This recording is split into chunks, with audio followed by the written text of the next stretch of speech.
Who doesn't love the summer? It's the perfect time of year. You could wear whatever you want. The weather is great, and you get to go out whenever you want, and you can do different fun activities. And I guess some adults are not that crazy about summer, but when you're a kid or a teenager, summer's the shit. Whenever it was summer break, my friends and I would always spend time together. And most of us knew each other since we were little kids because our town wasn't that big at all. And therefore, we all went to the same school. We spent summer after summer together, though our final summer together had come. We just finished high school. All my friends had already been accepted into universities and were soon leaving town. And that's why we wanted to make the most of these last few days. We wanted to make them unforgettable. There are different things we loved to do each summer. However, there was a problem. We had grown up. We no longer enjoyed many of the things we used to do before or hanging out at the same places. Except for one place. I'm just going to call it the lake. Our town had an amazing lake everybody visited on the hot days. And during the summer, the lake was the place where lots of young people would meet. It was always so cool, and there was always a party going on. But this summer was going to be different. As my friends Ryan, Ethan, my girlfriend Sally, and I were there ready to party, we saw signs hanging around. "Danger, do not cross," they read. People in uniforms walked around checking the place. We asked them what was going on, and they told us that some chemical waste had been poured up the river that flowed into the lake, and they needed to investigate what was poured in there and how long it would take for the lake to recover. So, for the time being, it was forbidden to go anywhere near there. We were so disappointed. We had to leave that day and had to think about new ways to enjoy our last few summer days. We started going to different attractions in our little town. One of them was the skating rink. We had been going there for a couple of days, mainly because Ryan's dealer was located there. And every day we kept seeing this random dude that looked a bit older than us. Around, 21, 23, a few years older than us. We've never seen him before, but that's not what concerned us. It was this guy's appearance. He wore a hoodie in the middle of the summer. His mid-length hair was greasy, his teeth slightly yellow, and somehow we couldn't really see both of his hands. It was not even as if the hoodie was covering them, because we could see his left one. It was his right hand that remained hidden. Even though that guy was always at the skating rink, he never skated. He just sat in the shadows and stared at us. I've always been rather shy, so I never said anything. And Ethan was getting creeped out by this dude and wanted to have a word with him, but we convinced him not to do it. And we all agreed to go to another place since we had been hanging out there at the same place for, a week or so. And then so for a few nights, we chose to go bowling. And everything was fine for a couple of days. But soon after, we saw the creep once again. I know coincidences exist, but this didn't seem like one. He was at the same place once again, and just like before, he wasn't doing anything.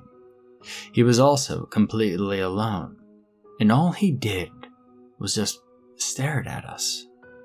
And so Sally decided to inform one of the security guards at the bowling alley about the mysterious guy, and luckily for us, they kicked him out. We managed to enjoy the rest of the afternoon until we left the place, just to find the same guy standing in front of the building. The dude had been kicked out 3 hours ago, yet he was still there. As soon as he saw us, he grinned at us, which completely set off Ethan and Ryan. They were freaking out at this guy. "What the fuck are you still doing here?" Ethan said as he walked close to the guy. "Why don't you talk? Why are you following us?" Ryan asked him as he grabbed the guy by his hoodie. "Oh, shit, I'm so sorry," the dude answered.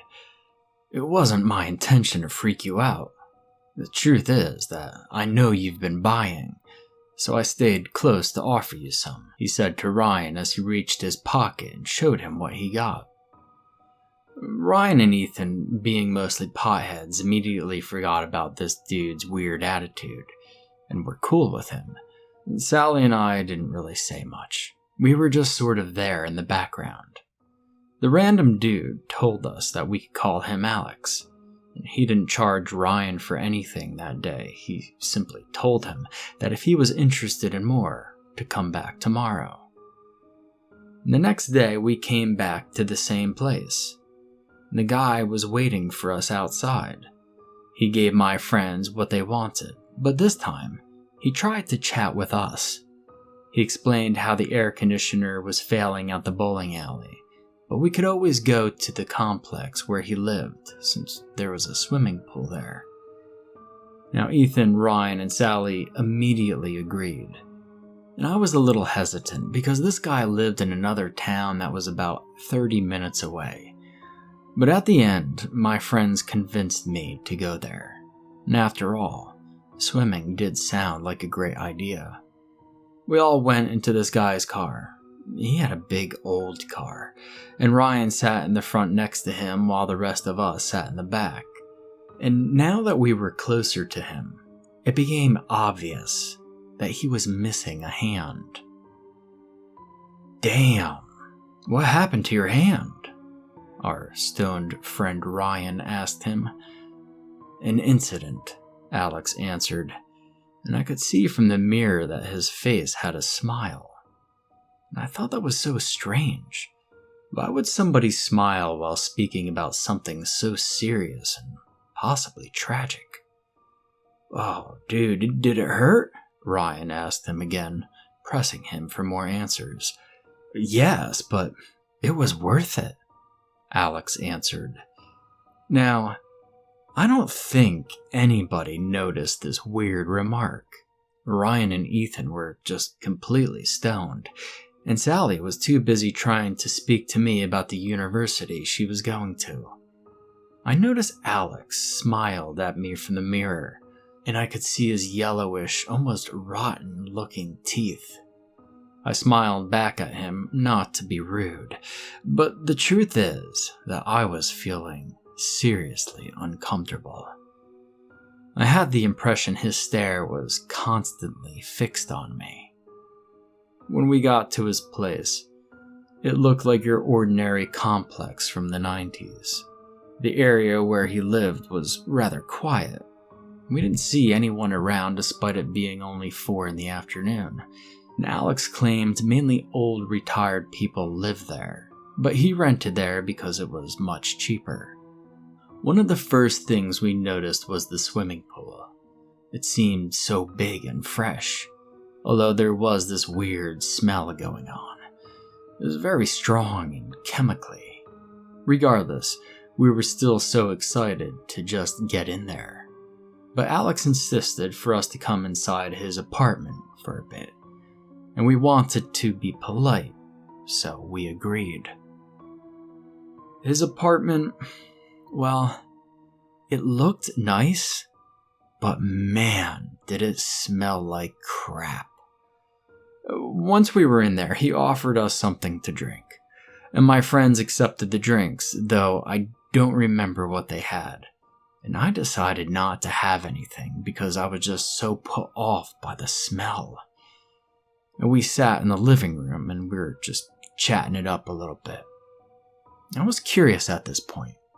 There were so many things I wanted to find out about this guy, but my friends were being very intense, especially my girlfriend. Alex's face was becoming more penetrating every single time anyone else other than me was asking him questions. He clearly was very interested in talking to me. And I couldn't really tell why. It may be because I was the only one sober and paying attention at the time. But after a few minutes, Ethan started feeling ill. He said his stomach was hurting, and I could notice Alex was a little worried and nervous. Ethan needed the toilet, so Alex took him there and came back very soon after. Ryan and Sally decided to go to the swimming pool, and Sally insisted me to go, but I wanted to stay. Part of me wanted to stay to find out more about Alex, and the other part was that I wouldn't leave Ethan behind in somebody else's house that we hardly even knew. When the others left, Alex sat in front of me. He offered me a drink once again, but my mom always told me not to accept drinks from strangers, especially if it wasn't water. And I noticed the drink looked weird, and I began to worry a little. And I was wondering why Ethan was feeling so sick. Alex started asking me questions, and I, however, was hesitant and didn't want to answer every single thing. He then asked me something very strange. He asked me what did it feel like to be the only one of my friends that was staying in town and had to settle for an ordinary job. Now I froze there for a second. How the hell did he know that?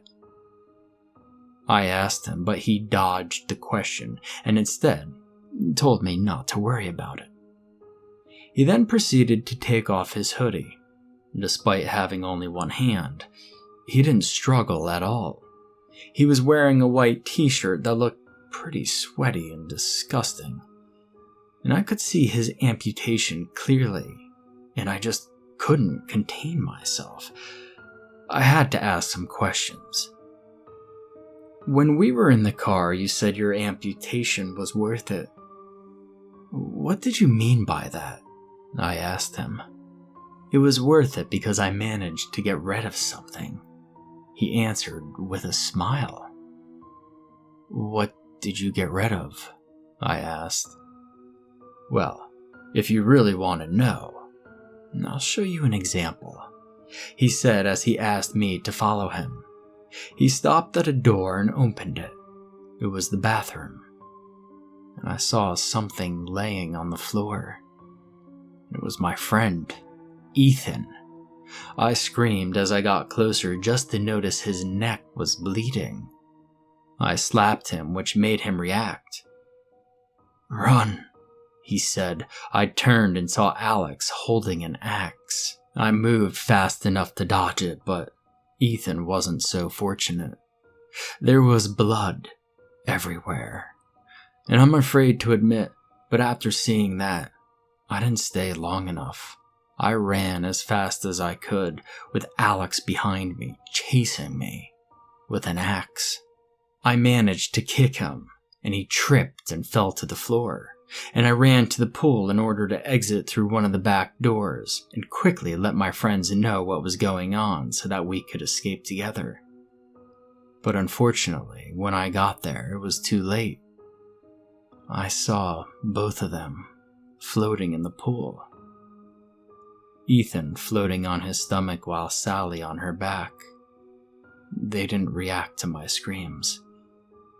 I got closer and noticed their eyes had turned red and their skin looked strange. It was almost burnt.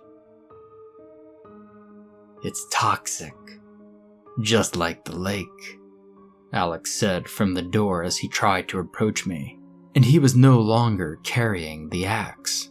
I decided to confront him, and we ended up on the ground wrestling. And I don't know what the swimming pool had, but I knew it was not good at all. I threw Alex into the pool, and I held his head down into the water so that he could drown. And my arm was itching and burning, but I still held him down, and I kept thinking the same words Alex said earlier. It's worth it. When Alex stopped fighting, I called the police, and they quickly arrived in the ambulance as well. I was sent to the hospital where my arm had to be amputated. I never expected that they would have to do it, but at least I was alive, unlike my best friends. Apparently, Alex was wanted for the murders of at least 20 people. He was a failed chemistry student who killed people in different ways, butchered them, and collected different parts of their bodies as trophies. Alex was always an outcast and was bullied during school and university, and that's why he tended to lure mainly young people. I gave all the information to the police about Alex, and they gave me all the information they could about him. But there's a problem. Alex's body was never recovered. I don't know if he could be walking around after that much trauma to his skin. And if he did, what would he look like?